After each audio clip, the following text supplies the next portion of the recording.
మా ప్రతినిధి వేణు మనకు మరింత సమాచారం అందిస్తారు.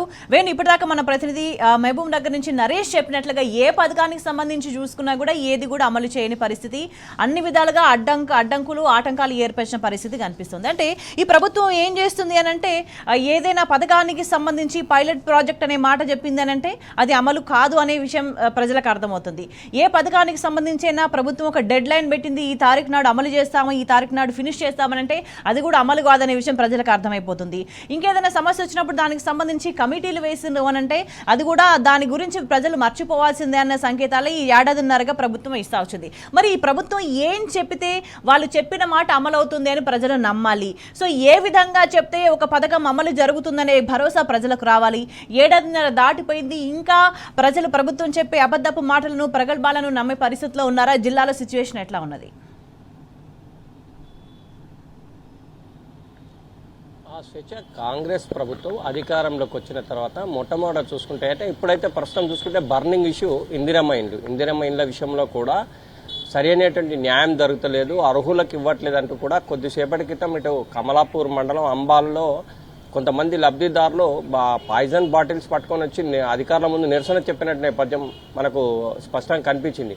అంటే ముఖ్యంగా రైతుల విషయానికి వస్తే కూడా రైతులకు సంబంధించి కావచ్చు, ఇటు కౌలు రైతులకు కావచ్చు, వీళ్ళకు కూడా జాతీయ ఉపాధి హామీ వారికి కూడా డబ్బులు ఇస్తామని చెప్పిన నేపథ్యం అది కూడా ఇంతవరకు అమలు కాలేదు. మరోవైపు రైతులకు సంబంధించి చూసుకుంటూ కూడా రైతు రుణమాఫీ చేస్తామని చెప్పినటువంటి పరిస్థితి, కానీ చాలా మందికి రుణమాఫీ కాక చాలా ఇబ్బందులు పడ్డటువంటి పరిస్థితి. మరోవైపు బోనస్ విషయానికి వస్తే కూడా అన్ని ఓట్లకు ఇస్తామన్నారు, తర్వాత సన్న ఓట్లకు అని చెప్పారు, అది కూడా చాలా ఇబ్బందులు పడ్డటువంటి పరిస్థితి రైతుల్లో ఉంది. ఇంకోవైపు చూసుకుంటే కూడా రైతులు పండించిన పంటను అమ్ముకోవడానికి మాత్రం ఉమ్మడి కరీంనగర్ జిల్లా వ్యాప్తంగా ఎన్ని అవస్థలు పడ్డారంటే అన్ని అవస్థలు పడ్డారని చెప్పాలి. ఓవైపు తహసీల్దార్ కార్యాలయం ముందు ధర్నాలు రాస్తారోకోలు, మరోవైపు వడ్ల బస్తాలతో రోడ్ల మీద వేసి ధర్నాలు రాస్తారోకోలు, కలెక్టరేట్ల ముందు ధర్నా రాస్తారోకోలు చేసినటువంటి పరిస్థితి. కోనారావుపేట మండల కేంద్రంలో అయితే చూసుకుంటే నిమ్మపల్లి క్రాస్ రోడ్లనైతే రైతులు అయితే పెద్ద ఎత్తున మందు డబ్బాలతో ఈ రోజు మాది కొనకపోతే మేము చాలా అవస్థలు పడతాం, పెట్టిన పెట్టుబడి కూడా రాదు, ముఖ్యంగా తాము పండించిన ధాన్యాన్ని ప్రభుత్వం ఎందుకు కొనట్లేదంటూ కూడా పెద్ద ఎత్తున నిరసన తెలిపిన నేపథ్యం మనకు కనిపించింది. వారంతా కూడా మందు డబ్బాలు పట్టుకొని ఇటు నిమ్మపల్లి క్రాస్ రోడ్ వద్ద పెద్ద ఎత్తున ధర్నా రాస్తారోకోలు దిగినటువంటి పరిస్థితి. అంటే ముఖ్యంగా వాళ్ళు చెప్పేది ఏంటంటే, మేము కష్టపడి ఆరుగాలం కష్టించి పండించిన పంటను ఎందుకు కొనలేదు, మరి ఐకేపీ సెంటర్లు ఏర్పాటు చేశారు, కొనలేదని చెప్పిన నేపథ్యం. ఈ నేపథ్యం ఒకైతే పండించిన పంట అంటే నాట్లు వేసిన దగ్గర నుంచి మొదలు పెడితే అమ్మే వరకు కూడా నానా ఇబ్బందులు పడ్డామని చెప్పిన రైతాంగం అయితే స్పష్టంగా మనకు ప్రతి చోట కనిపించినట్టు. ఇంకోవైపు చూసుకుంటే కాంగ్రెస్ వచ్చిన తర్వాత ఒక ఉచిత బస్సు మాత్రం పెట్టినటువంటి పరిస్థితి, కానీ ఉచిత బస్సుకు సంబంధించి కూడా సరైనటువంటి బస్సులో ఫెసిలిటీస్ తక్కువ ఉండి ఒకే బస్సులో కెపాసిటీకి మించినటువంటి ప్రజలు ఎక్కిన నేపథ్యంలో మనకైతే ఎగ్జాంపుల్గా ఇటు జగిత్యాలలో సారంగపూర్ అంటే చాలా చోట్ల కూడా బస్సును ఆపి డ్రైవర్ నేను తీసుకుపోలేను, కెపాసిటీ కంటే ఎక్కువ ఉంది, ప్రమాదం జరిగితే ఎవడు బాధ్యుడని చెప్పి కూడా చేతులు ఎత్తేసిన పరిస్థితి చాలా చోట్ల మనకు కనిపించినటువంటి పరిస్థితి స్వేచ్ఛ. ఇదైతే ఉచిత బస్సు సంబంధించి చూసుకుంటే. ఇంకోవైపు చూసుకుంటే ఇటు నిరుద్యోగులకు సంబంధించి కూడా జాబ్ క్యాలెండర్ విడుదల చేస్తామన్నారు. మరి జాబ్ క్యాలెండర్ ఎప్పుడు వస్తుందని కూడా నిరుద్యోగితో ఎదురు చూస్తున్నటువంటి పరిస్థితి కనిపిస్తుంది. అంటే ముఖ్యంగా ఇచ్చినటువంటి హామీల విషయానికి వస్తే ప్రతి హామీల విషయంలో కూడా తాత్సారం కనిపిస్తుంది. ఇంకోవైపు కూడా ఇప్పుడు వచ్చేది వర్షాకాలం నేపథ్యంలో కూడా ముఖ్యంగా వైపు విద్య వైద్యం మీద ప్రభుత్వం రివ్యూలు నిర్వహించాల్సిన అవసరం ఉంటుంది. వైద్యం సంబంధించి చూసుకుంటే కూడా రేపు వర్షాలు వస్తే పెద్ద ఎత్తున అంటువ్యాధులు ప్రబలే అవకాశం ఉంటుంది, ప్రతి చోట కూడా ప్రాబ్లమ్స్ వచ్చే అవకాశం ఉంటుంది. ఇవన్నిటి మీద కూడా చర్చ జరపాలి, రివ్యూలు జరపాలి. అంటే ముందస్తుగా ఎటువంటి మెడిసిన్ ఉండాలి, మరి డెంగ్యూ లాంటి వ్యాధులు రాకుండా ఎలాంటి చర్యలు తీసుకోవాలి, అనుభవాలు కూడా ఉన్నాయి. గత సంవత్సరం తగిన చర్యలు తీసుకోకపోవడం వల్ల, ముందస్తు ప్రణాళిక జాగ్రత్తలు ఏమీ లేకపోవడం వల్ల వేల సంఖ్యలో ప్రజలు అనారోగ్యం పాలై ఇబ్బందులు పడ్డ సిచ్యువేషన్ ఉందంటే లాస్ట్ ఇయర్ ఎక్స్పీరియన్సెస్ చూసుకొని మళ్ళీ ఈసారైనా కనీసం ముందస్తు చర్యలు చేపట్టే పరిస్థితి కనిపిస్తుందా ప్రభుత్వం? అసలు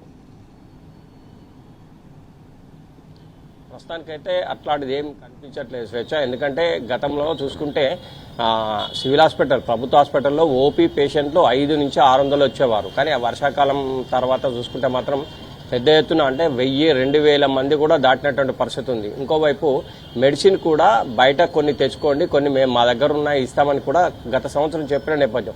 అంటే ఇవన్నీ కూడా అనుభవాల దృష్ట్యా ప్రభుత్వం దీనికి సంబంధించి ప్రత్యేకంగా రివ్యూలు నిర్వహించి వైద్యాధికారులతో రాబోయే రోజుల్లో ఎలాంటి చర్యలు తీసుకోవాలి, శానిటేషన్ కావచ్చు, గ్రామీణ ప్రాంతంలో విషయం కాదు, పట్టణ ప్రాంతాల శానిటేషన్ కానీ, మరోవైపు ఇటు డెంగ్యూ లాంటి వ్యాధులు ప్రబలకుండా మళ్ళీ వైరల్ ఫీవర్స్ కూడా పెద్ద ఎత్తున వచ్చే అవకాశం ఉంటుంది కనుక వాటి మీద కూడా రివ్యూలు నిర్వహించి దానిపైన ముందస్తు చర్యలు తీసుకోవాల్సిన అవసరం ఎంతైనా ఉంటుంది. కానీ ప్రస్తుతానికైతే అలాంటి చర్యలైతే ఏమీ లేవు స్వేచ్ఛ.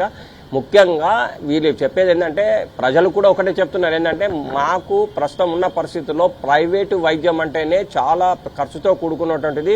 ప్రభుత్వ వైద్యాన్ని నమ్మి మేము వస్తే ప్రభుత్వ సమయం చూసుకుంటే కూడా చాలా ఇబ్బందులు పడాల్సిన పరిస్థితి వచ్చింది. గత సంవత్సరం చాలా ఇబ్బందులు పడ్డటువంటి పరిస్థితి. మరి కనీసం దాన్ని దృష్టిలో ఉంచుకొనైనా, గతాన్ని దృష్టిలో ఉంచుకొనైనా ఇప్పటికైనా దీని మీద రివ్యూలు నిర్వహించాల్సిన అవసరం ఎంతైనా ఉందని చెప్పాలి. ఇంకోవైపు రైతాంగం సంబంధించి కూడా సరైనటువంటి వారికి ఏది మొన్నటి అంటే గత 10 రోజుల క్రితం కూడా అకాల వర్షాల నేపథ్యంలో చాలా మంది రైతాంగం తీవ్ర ఇబ్బందులు పడ్డటువంటి పరిస్థితి, మొలకలు ఎత్తినటువంటి పరిస్థితి, ధాన్యం తమ కళ్ళ ముందే వర్షంలో కొట్టుకుపోయినటువంటి పరిస్థితి. అంటే ఇట్లాంటి చర్యలు కూడా జరగకుండా ముందస్తు చర్యలు తీసుకునే నేపథ్యంలో కూడా రైతాంగం అంతా కూడా తీవ్ర మనోవేదనకు గురవుతున్న పరిస్థితి అయితే మనకు ప్రతి చోట రైతాంగంలో కూడా కనిపిస్తున్నటువంటి పరిస్థితి స్వేచ్ఛ.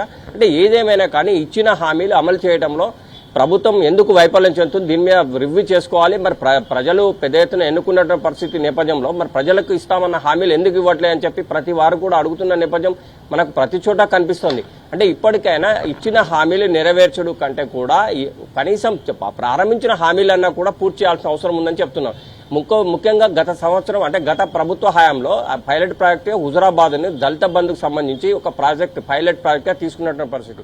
ఈ నేపథ్యంలో వాళ్ళకు 50% మాత్రమే వారికి శాంక్షన్ అయింది, ఇంకా 50% రాలేదు. ఏది హుజురాబాద్ సంబంధించిన దళితులకు సంబంధించి రాకపోతే వాళ్ళు పెద్ద ఎత్తున కలెక్టరేట్ ముట్టడిలు, కలెక్టరేట్ ముందు ధర్నాలు, మెమోరాండంలు ఇవ్వడం చాలా చేశారు. వాళ్ళు చేసిన నేపథ్యంలో జనవరిలో వారికి ఒక నోటీస్ వచ్చింది ఏంటంటే రిలీజ్ చేస్తామని చెప్పి ఇచ్చారు. కానీ ప్రస్తుతానికి ఇప్పటి వరకు కూడా రాలేదని చెప్పుడు గత 10 రోజుల క్రితం 15 రోజుల క్రితం కూడా మళ్ళీ అదే సేమ్ సమస్య దృష్టికి తీసుకొచ్చినటువంటి పరిస్థితి. అంటే ఈ హామీలు ఇచ్చిన ఒక ఎత్తు అయితే వాటిని అమలు చేయడంలో వైఫల్యం చెందుతున్నారని చెప్పి కూడా పెద్ద ఎత్తున ప్రజలు నిరసన వ్యక్తం చేస్తున్న పరిస్థితి అయితే మనకు స్పష్టంగా కనిపిస్తుందని చెప్పొచ్చు స్వేచ్ఛ.